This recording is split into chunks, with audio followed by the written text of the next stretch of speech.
evening friends.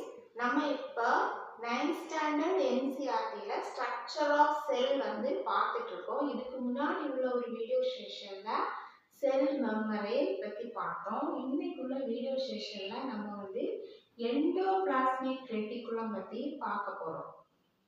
இந்த endoplasmic reticulum செல்லோட ஸ்ட்ரக்சர்ல வந்து எங்க இருக்கும்னா இந்த நியூக்ளியர் மெம்பரேனுக்கு பக்கத்துல ஒரு நெட்வொர்க் ஸ்ட்ரக்சர் மாதிரி இருக்கு. இங்க சின்னதா போட்டிருக்கேன். பொதுவா வந்து இது ஒரு நெட்வொர்க் ஸ்ட்ரக்சர் மாதிரி நியூக்ளியர் மெம்பரேன்ல ஸ்டார்ட் ஆகி சைட்டோபிளாசத்துல போய் முடியும். இந்த மாதிரி இருக்கக்கூடிய இந்த ஸ்ட்ரக்சரை தான் நம்ம எண்டோபிளாஸ்மிக் ரெட்டிகுலம். எண்டோபிளாஸ்மிக்ங்கிற இந்த நேம்லயே இதோட டெஃபினிஷன் இருக்கு. எப்படி இருக்கு? எண்டோனா மீனிங் என்ன? இன்சைட், உள்ளாடி. எக்ஸோனா வெளியில, அவுட் சைடு அப்படின்னு நமக்கு தெரிஞ்ச ஒரு இதுதான். எண்டோனா இன்சைட், எக்ஸோனா அவுட் சைட். எண்டோனா இன்சைட். பிளாஸ்மிக்னா plasma membrane or cytoplasm.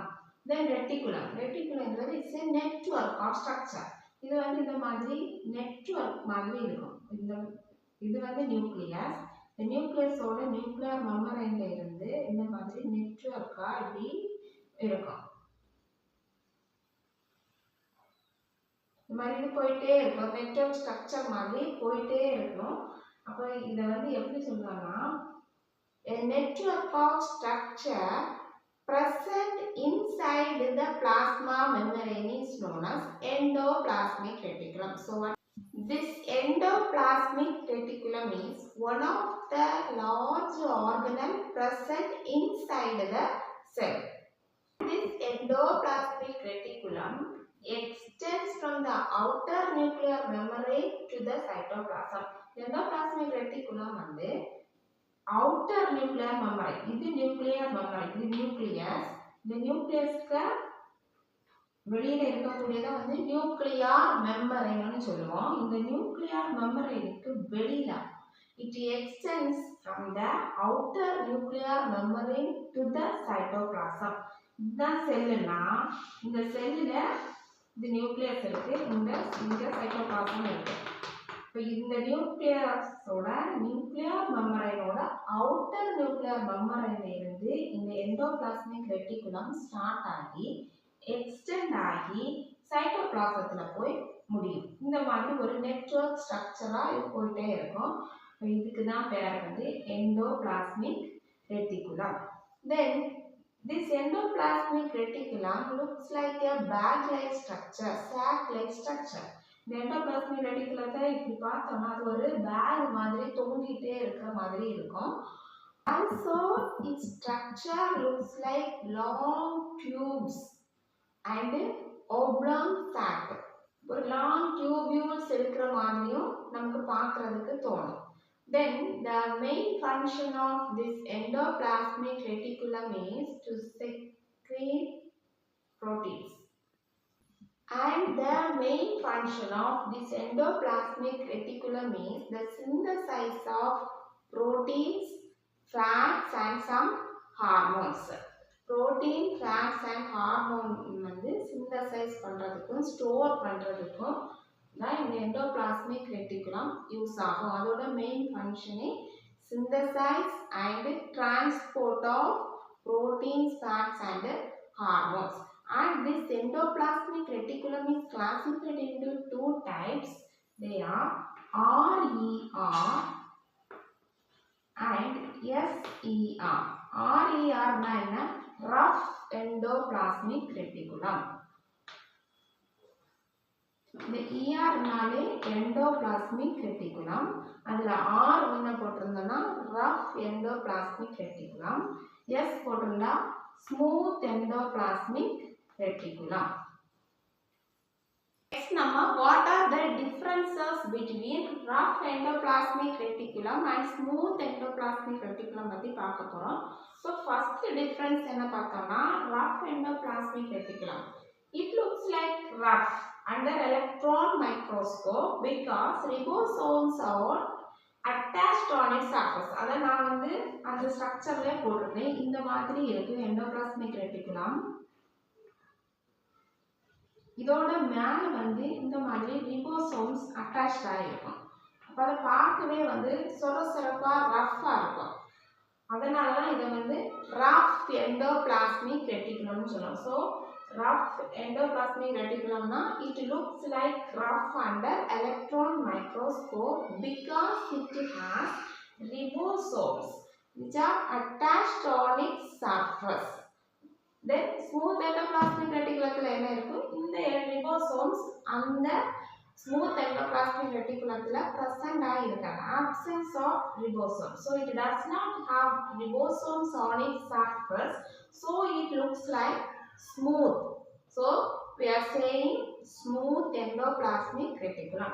So rough endoplasmic reticulum na adula ribosomes வந்து attached ஆயிருக்கும். Smooth endoplasmic reticulumல ribosomes வந்து absence இருக்கும். ribosomes அந்த எண்டோபிளாஸ்மிக் ரெட்டிகுலத்தோட சர்ஃபேஸ்ல வந்து இருக்காது. அதனால அது வந்து ஸ்மூத் எண்டோபிளாஸ்மிக் ரெட்டிகுலம். அதோட சர்ஃபேஸ் ரொம்ப ஸ்மூத்தா இருக்கும், பாலிஷா இருக்கும். அதனால அது வந்து ஸ்மூத் எண்டோபிளாஸ்மிக் ரெட்டிகுலம்னு சொல்றோம். தென் நெக்ஸ்ட் டிஃபரன்ஸ் என்னன்னா, rough endoplasmic reticulum plays the role of synthesis of proteins. ரிபோசோமோட மெயின் ஃபங்க்ஷன் தான் சிந்தசைஸ் ஆஃப் புரோட்டீன்ஸ். அப்போ இந்த எண்டோபிளாஸ்மிக் ரெட்டிகுலத்தோட சரௌண்டிங் அதோட சர்ஃபேஸ்ல வந்து ரிபோசோம்ஸ் இருக்கிறதுனால அந்த ரஃப் எண்டோபிளாஸ்மிக் ரெட்டிகுலம் புரோட்டீன் சிந்தசிஸ்க்கு யூஸ் ஆகும். அதே இந்த ஸ்மூத் எண்டோபிளாஸ்மிக் ரெட்டிகுலம் என்ன வேலை பார்க்கும்னா, it helps in the synthesis and storage of fats and hormones. இந்த ஸ்மூத் எண்டோபிளாஸ்மிக் ரெட்டிகுலத்தோட வந்து ரிபோசோம்ஸ் பிரசன்ட் ஆயிருக்காது, ஆப்சன்ஸா இருக்கும். அந்த ஸ்மூத் எண்டோபிளாஸ்மிக் ரெட்டிகுலம் புரோட்டீன் சிந்தசைஸை பண்ணாது. இப்போ அது என்ன ஃபங்க்ஷனை பண்ணோம்னா, synthesis and storage of fat, நம்ம உடம்புல இருக்கக்கூடிய ஃபேட் லிப்பிட்ஸை வந்து சிந்தசைஸ் பண்ணதுக்கும் அதை வந்து எக்ஸ்ட்ரா இருக்கிறத ஸ்டோர் பண்ணுறதுக்கும், தென் நம்ம உடம்புல ஹார்மோன்ஸை வந்து செக்ரேட் பண்ணுறதுக்கும் ஹெல்ப் பண்ணக்கூடியது smooth endoplasmic reticulum. And this smooth endoplasmic reticulum looks like a long tubules and vesicles. These are about some of the differences between rough endoplasmic reticulum and smooth endoplasmic reticulum. Next we are going to see about what are the functions of this endoplasmic reticulum. Endoplasmic reticulatoட functions என்ன, முக்கியமான வேலை என்னன்னு பார்ப்போம். First function என்னன்னா, fats and hormones are manufactured by smooth endoplasmic reticulum which helps in building cell memory. This process is called biogenesis. Bio means living organisms. So ஒரு biogenesis வந்து ஒரு செல்லை வந்து பில்டிங் பண்ண, செல் மெமரியை வந்து பில்டிங் பண்றதுக்கு இந்த ப்ராசஸ் வந்து யூஸ் ஆகுது.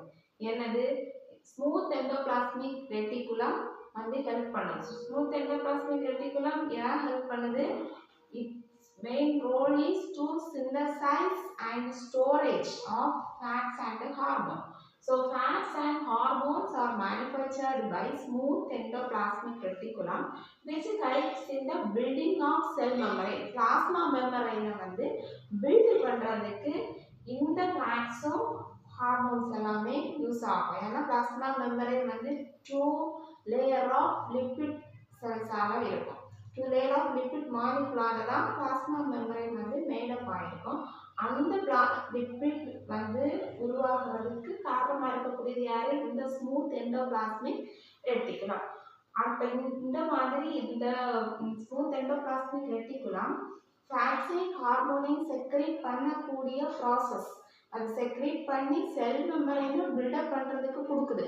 அப்போ இந்த ப்ராசஸ்க்கு பேர் என்ன? Biogenesis. So what is mean by biogenesis?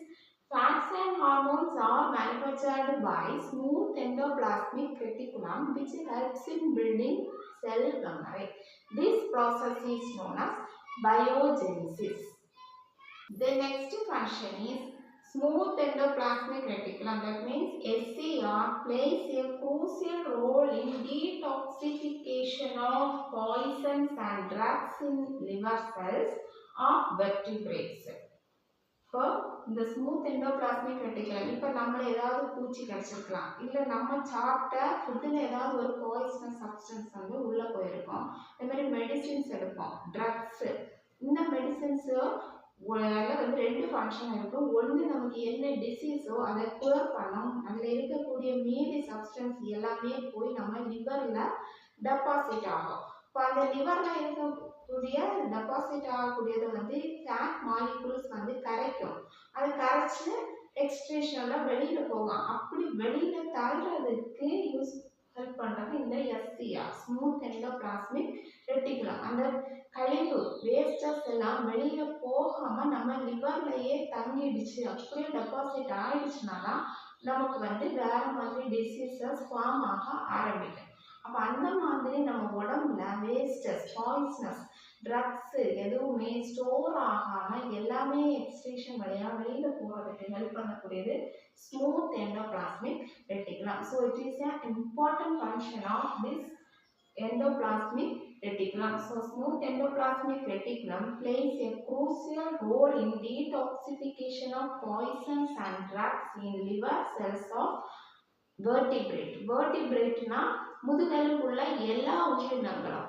நான் பொதுவாக வந்து அனிமல்ஸ், ஹியூமன் பீயிங்ஸ் அவங்களுக்கு உடம்புல வந்து இந்த மாதிரி பாய்சன்ஸ் ட்ரக்ஸ் எல்லாம் இருக்கிறத வெளியேற்றுறதுக்கு எஸ்சிஆர் ஹெல்ப் பண்ணும்.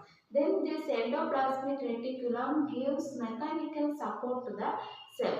செல் வந்து ஸ்ட்ரென்த்தாக இருக்கிறதுக்கு இந்த endoplasmic reticulum ஹெல்ப் பண்ணும். These are about some of the main points of endoplasmic reticulum.